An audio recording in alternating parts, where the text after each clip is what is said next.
Now, alleged corruption, abuse of power and unethical behaviour in the Tshwane Metropolitan Police Department is tarnishing the reputation of the country's administrative capital. This is according to a post-doctoral research study focusing on criminal justice by Dr Azwihangwisi Mphidi.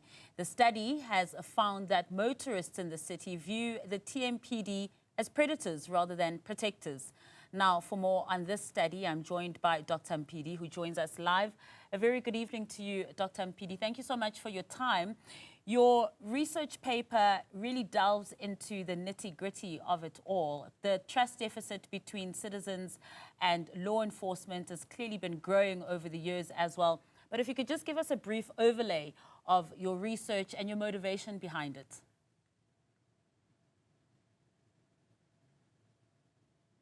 All right. Thank you so much and good evening to your viewers.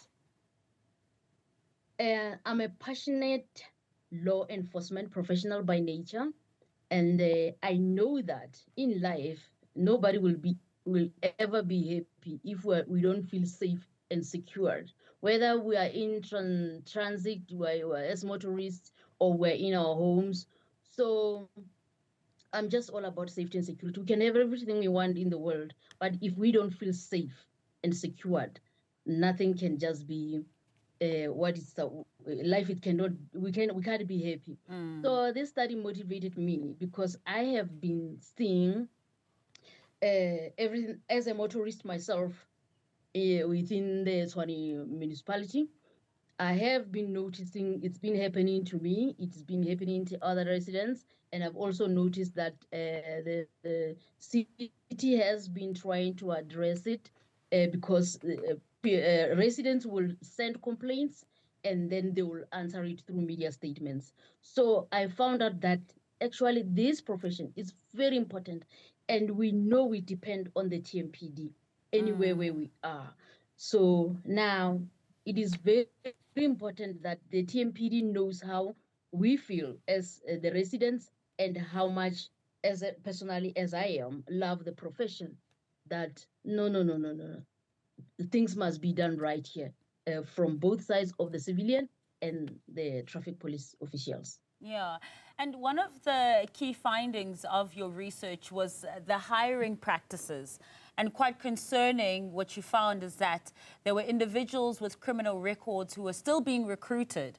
Now, these are the same individuals who are supposed to fight crime and enforce law and, of course, not be the persecutors but the protectors.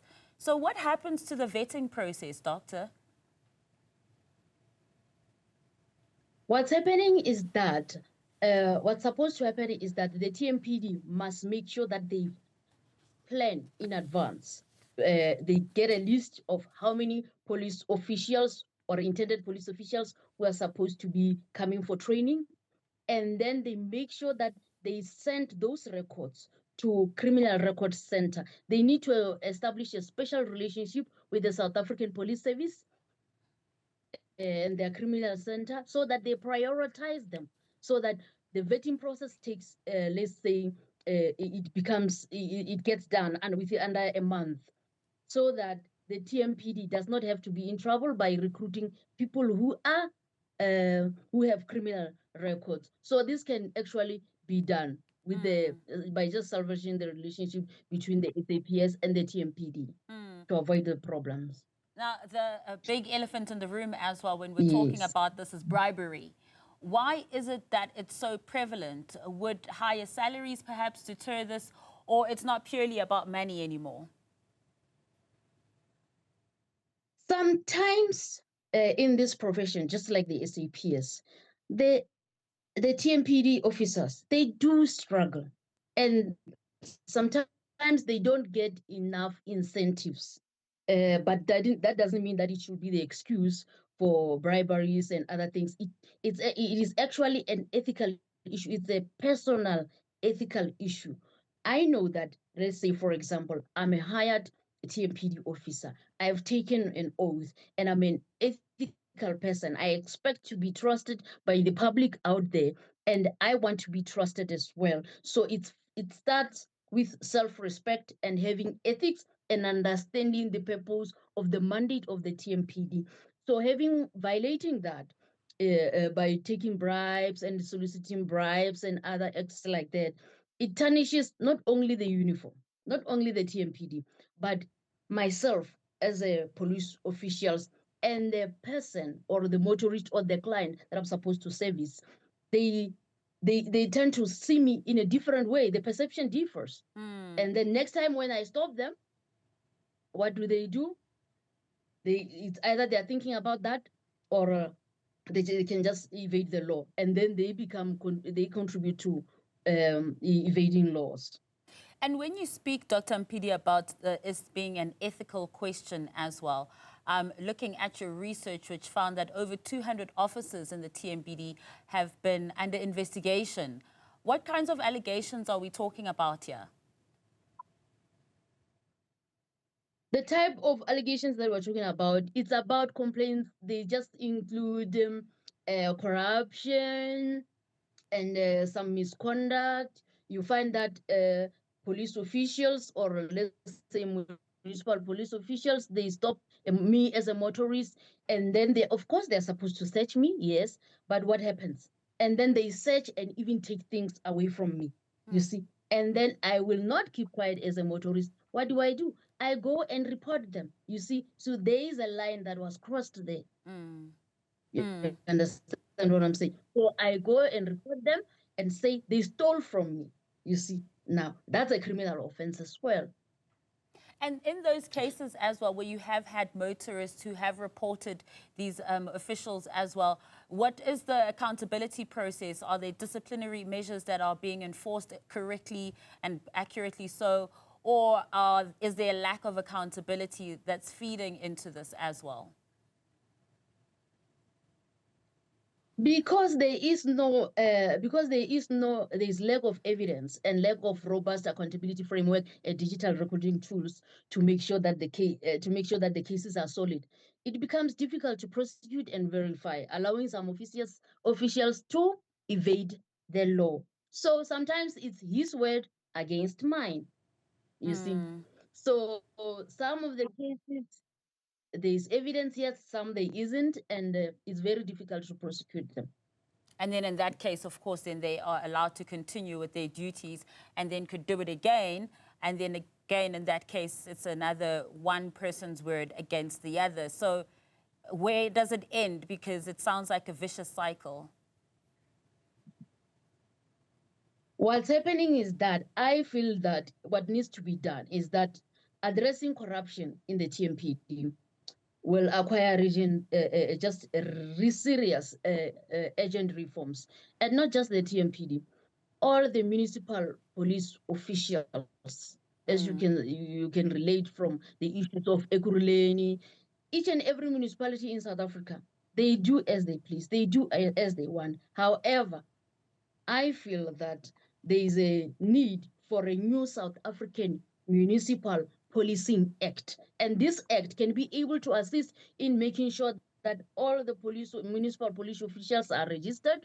They have uniformed ethical standards where others don't have to strike and others cannot go to strike. Independent oversight and mandatory pre-vetting process and cross-municipal blacklisting, so that when you are fired from another municipality, you don't have to cross over to another one. And there must also be digital recordings. So a framework like this would assist in closing the loopholes across all corrupt officials who move from one municipality to another. So that can help. They need, just like the SAPS have their own act, they need their own act, so that I do not go from Limpopo and go to Cape Town and get a new job while I have a criminal record, or while I've done something bad in the previous municipality. So they need to be under a uniformed umbrella, just like the SAPS, so that corruption and other things can be addressed. And just in closing, very briefly, so Dr. Mphidi, you mentioned your motivation earlier and just also being a resident in the city as well. The city hosts more than 130 foreign diplomatic missions, which is the second in the world, second to Washington, D.C. What does this poor policing by the TMPD that your researchers also find have as an impact on not only the local community as well? Yes, because when TMPD officers stop someone on the street, they don't know whether that person is a resident or is a visitor. And in Pretoria, let's say, for example, in Tshwane, we do have tourists because we've got very beautiful, attractive tourism places to visit. So some, they do pass by the main streets, and we go into the union buildings and so forth. So you find that uh, sometimes they do get attacked or stopped by the TMPD. You find that the tourists, what do? When the crime has been committed, they have to report it to their embassies as well. And the embassy get to note that, okay, this crime was committed by a police official or a municipal police official. And then they go to their website and make sure that they write all the alerts for the for their uh, for their citizens from their own countries to South Africa, to warn them that when you go to South Africa, you must be aware of 1, 2, 3, 4. So that is tarnishing our reputation, because everybody who gets to be who has a problem with crime, they report it to their embassy plus the SAPS, and the embassy make sure they report it to their country. So it's also a bad reputation for us as South Africans. When someone goes to South Africa, you have to go to on the internet to check what are the things that you must be afraid of, and you find that some of them, it's these ones. Not You good for know, where brand you are South supposed to be Africa. afraid of municipal police or police officers. Yes. Absolutely not good for brand South Africa. Dr. Mphidi, thank you so much for your research and coming on the show tonight to also unpack it a little bit further. Really appreciate your time.